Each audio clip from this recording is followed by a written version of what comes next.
disinfecting properties of chemical and green cleaners. Right, so the purpose of our experiment was to test whether or not green cleaners are as effective disinfectors as would chemical cleaners be. Some background information is that household cleaners cause 10% of all intoxications and toxic exposures in the United States. And green cleaning products have become extremely popular because they don't harm the environment as much as traditional chemical cleaners, and they're also supposed to be a little bit safer. But of course, then they also don't contain some of the chemicals that the chemical cleaners do that actually disinfect and clean surfaces, like the chemical cleaners do. So we wanted to see if the alternate disinfectants like vinegar or which is a very popular green disinfectant would actually work as well as something like Clorox or bleach. Alright, so our hypothesis was that once these things were tested, that the chemical cleaners would prove to be more effective as disinfectors because they have no boundaries as to what they can put into their product, as opposed to green cleaners who would have to consider the safety of their product. And our rationale for that is, like I just said, the chemical cleaners don't have much boundary as to what they put in their cleaners, so they can focus really on disinfecting regardless of the safety. And green cleaners are more restricted as to what they can put in their products. And so some materials we would need would be a bottle of Clorox Greenworks all-purpose cleaning solution, and so that would be our green cleaning product. And we would also need a bottle of just regular Clorox, the traditional chemical cleaner, and then a vinegar solution in a spray bottle. And then also we would need 90 cotton swabs, 90 prepared agar plates, a ruler with millimeters, and a Sharpie.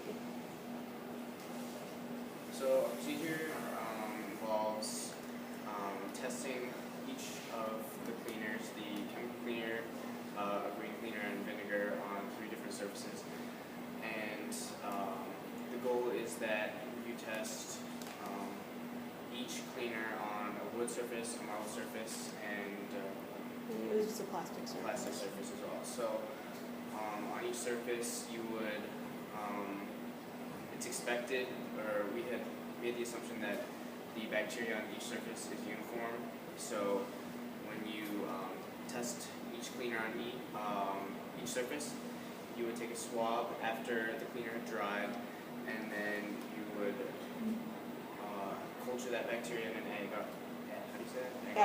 agar plate, and see how much bacteria would grow according to which cleaner and which surface was being tested. Then we would put the agar plates in an incubator for 24 hours because we estimated that people usually clean their countertops at home about once a day, if not more, but probably the least often you would clean it would be about once a day. And then after the bacteria is cultured, we would measure the diameter of the expansion of the bacteria growth, and then use that and compare the measurements to see which bacteria grew the most. And then whichever bacteria grew the most, the cleaner that was used on that surface would be the least effective. And then after all the data is recorded, all the bacteria needs to be put into the autoclave to kill it, so there isn't a health risk. Okay, so the independent variable was the type of cleaning product we're using. The dependent variable was bacteria growth. swab of the counters before any cleaning product was administered, and the control variables are the type of agar plates, the temperature of the room, and the incubator, the length of the swabs, and the time the plates were left in the incubator.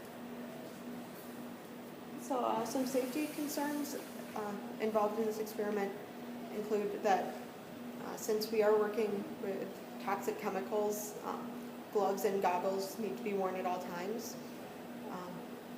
And also if for some reason the cleaners are ingested, then a teacher needs to be told right away, and poison control should be called in order to properly assess the necessary action that needs to be taken. And then also the bacteria that will grow can be dangerous. So again, gloves need to be worn at all times, and after experimentation, the agar plates would be autoclaved to kill any bacteria.